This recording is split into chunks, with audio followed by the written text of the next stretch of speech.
Semua berawal dari satu keputusan besar, sebuah langkah yang kuambil bukan untuk diriku, tapi untuk mereka yang paling kucintai. Seperti banyak orang tua di luar sana, aku hanya ingin satu hal, masa depan yang lebih baik untuk anakku dan kebahagiaan bagi keluarganya. Aku menghabiskan seluruh tabunganku, hasil kerja keras selama puluhan tahun, untuk membeli sebuah rumah sederhana seharga 700 juta rupiah. Bukan jumlah kecil untuk orang biasa sepertiku, tapi dalam hatiku itu semua terasa layak. Asal mereka bisa hidup tenang dan bahagia. Namun siapa sangka keputusan itu justru membawa kisah yang tak pernah kuduga. Selamat datang di channel Cahaya Usia Tua. Tekan subscribe dan like untuk mendukung kami berbagi tips hidup sehat dan bahagia di usia lanjut. Namun kisah ini tak berjalan semulus yang kubayangkan. Di balik keputusan besar itu, ada banyak pertimbangan, diskusi panjang, dan doa yang tak putus setiap malam. Anakku baru saja menikah. Bersama istrinya, mereka butuh tempat tinggal yang layak, tempat untuk memulai kehidupan baru. Sebagai seorang ayah, aku hanya ingin memberikan yang terbaik, agar mereka bisa melangkah tanpa terbebani urusan tempat tinggal. Tapi saat itu, muncul satu pertanyaan yang membuat hati ini bimbang. Rumah ini atas nama siapa? Disinilah semuanya mulai rumit. Sebagai manusia, aku hanya bisa merencanakan. Namun Allah lah sebaik-baiknya pengatur. Dan dari sinilah takdir mulai memperlihatkan jalannya. Jalan yang tak pernah kubayangkan sebelumnya.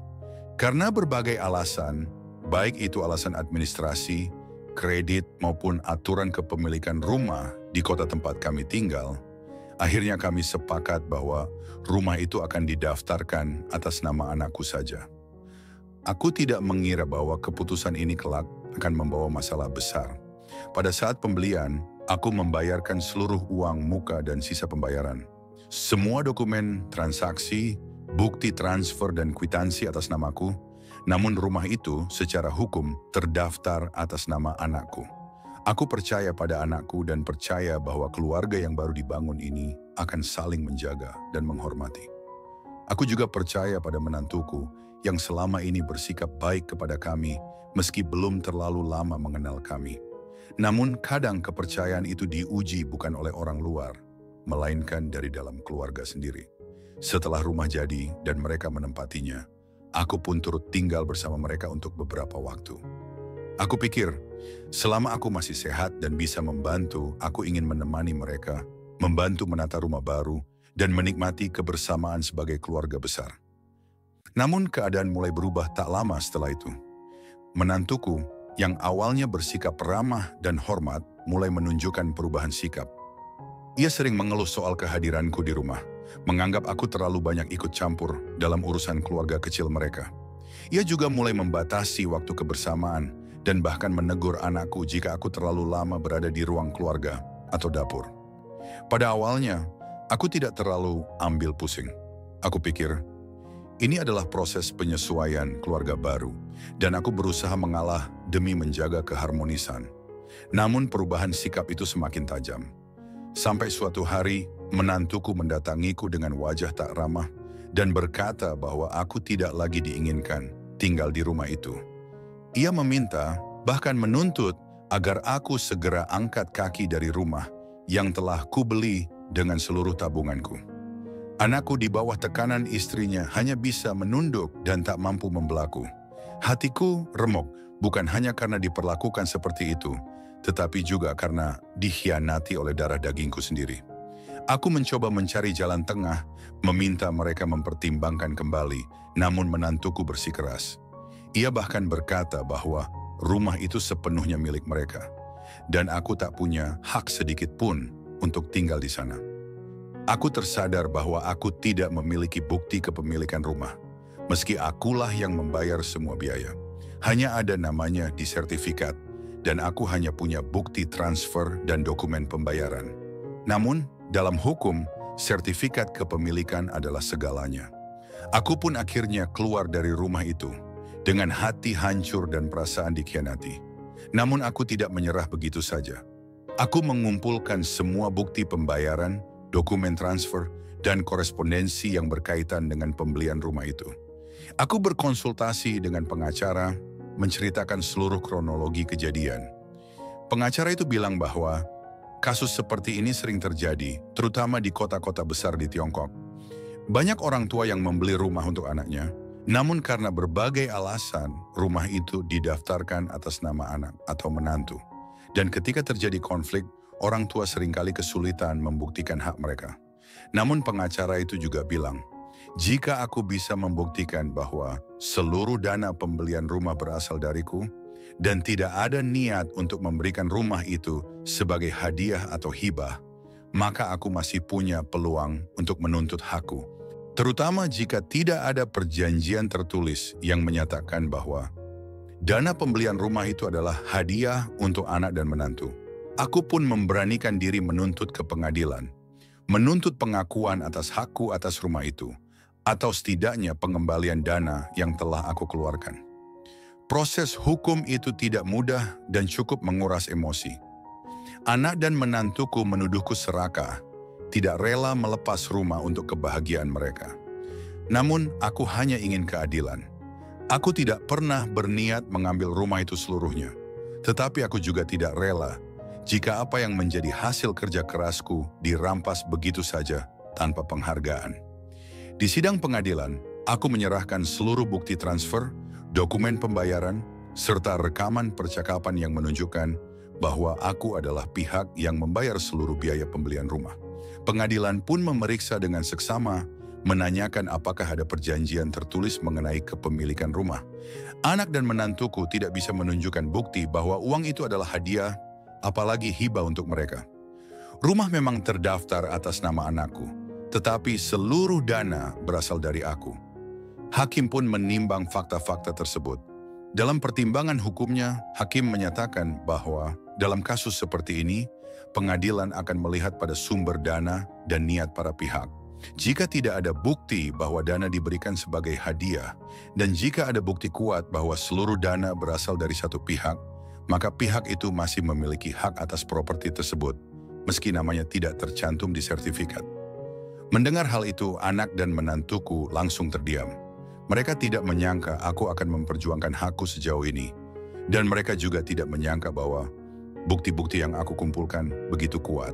Menantuku yang selama ini merasa menang dan berkuasa, akhirnya sadar bahwa hukum tidak semudah itu dimanipulasi, dan kebenaran pada akhirnya akan terungkap. Akhirnya, pengadilan memutuskan bahwa aku berhak atas kepemilikan rumah tersebut, atau setidaknya penggantian dana yang telah aku keluarkan. Keputusan ini tidak hanya memberikan keadilan bagiku, tetapi juga menjadi pelajaran bagi anak dan menantuku bahwa kepercayaan tidak boleh disalahgunakan, dan bahwa hubungan keluarga haruslah dibangun di atas rasa saling menghormati dan kejujuran. Kisah ini menjadi pengingat bagi banyak orang tua di luar sana yang ingin membantu anak-anak mereka membeli rumah. Jangan pernah meremehkan pentingnya dokumen dan perjanjian tertulis, meskipun itu dalam lingkup keluarga. Niat baik tidak selalu dibalas dengan kebaikan, dan kadang-kadang hubungan darah pun bisa diuji oleh harta dan kepentingan pribadi. Aku berharap tidak ada orang tua lain yang mengalami kisah pahit seperti ini. Jika memang ingin membantu anak membeli rumah, sebaiknya segala sesuatunya dibuat jelas sejak awal. Buatlah perjanjian tertulis yang menyatakan sumber dana dan kepemilikan rumah. Jika niatnya memang untuk memberikan sebagai hadiah, tuliskan juga secara jelas. Jika tidak, pastikan hakmu tetap terlindungi. Jangan sampai kerja keras seumur hidupmu hilang begitu saja karena kelalaian administratif. Dari pengalaman ini, aku juga belajar bahwa keluarga yang baik bukan hanya dibentuk oleh hubungan darah, tetapi juga oleh kepercayaan, rasa hormat, dan kejujuran. Seorang anak yang baik akan selalu menghargai jerih payah orang tuanya, dan seorang menantu yang baik akan selalu menjaga keharmonisan keluarga besar. Sebaliknya, jika hanya ada rasa egois dan ingin menguasai harta, maka kehancuran keluarga hanya tinggal menunggu waktu. Pada akhirnya, aku tidak mencari kemenangan, melainkan keadilan.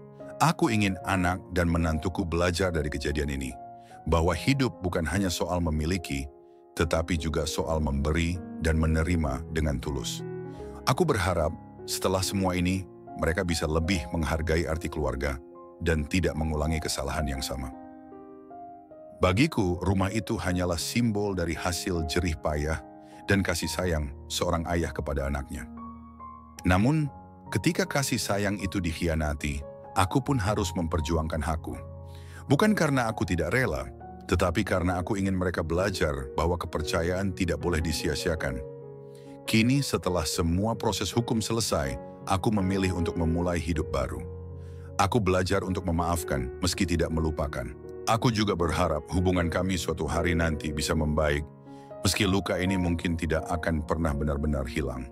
Aku ingin anak dan menantuku menyadari bahwa keluarga lebih penting daripada harta, dan bahwa kejujuran serta saling menghormati adalah pondasi utama keluarga yang bahagia. Untuk semua orang tua di luar sana, jangan pernah takut untuk membela hakmu, bahkan jika itu berarti harus berhadapan dengan orang-orang yang kau cintai. Lindungi hasil kerja kerasmu, dan jangan pernah ragu untuk meminta kejelasan dalam semua urusan penting, bahkan dalam keluarga sendiri. Karena pada akhirnya, keadilan adalah hak setiap orang, dan kebenaran akan selalu menemukan jalannya. Kita diajarkan bahwa keadilan adalah amanah dari Allah Subhanahu wa Ta'ala yang harus kita tegakkan. Allah selalu bersama orang-orang yang sabar dan berjuang di jalan yang benar. Semoga Allah memberikan kekuatan dan petunjuk bagi kita semua dalam menjaga keluarga dan diri kita. Inilah kisahku, kisah seorang ayah yang berjuang demi keluarga, demi keadilan, dan demi harga diri. Semoga kisah ini menjadi pelajaran, peringatan, dan inspirasi bagi siapa saja yang mendengarnya. Jangan pernah biarkan niat baikmu berubah menjadi penyesalan karena kelalaian. Jagalah keluargamu, tetapi jangan lupakan dirimu sendiri. Karena keluarga yang sehat adalah keluarga yang saling menjaga, saling menghargai, dan saling memperjuangkan satu sama lain, bukan saling menyakiti dan mengkhianati. Apa pendapatmu tentang kisah ini? Bagikan pengalaman dan pemikiranmu di kolom komentar. Mari kita saling belajar dan menguatkan satu sama lain. Terima kasih telah bersama kami di Cahaya Usia Tua. Sampai jumpa di kisah berikutnya.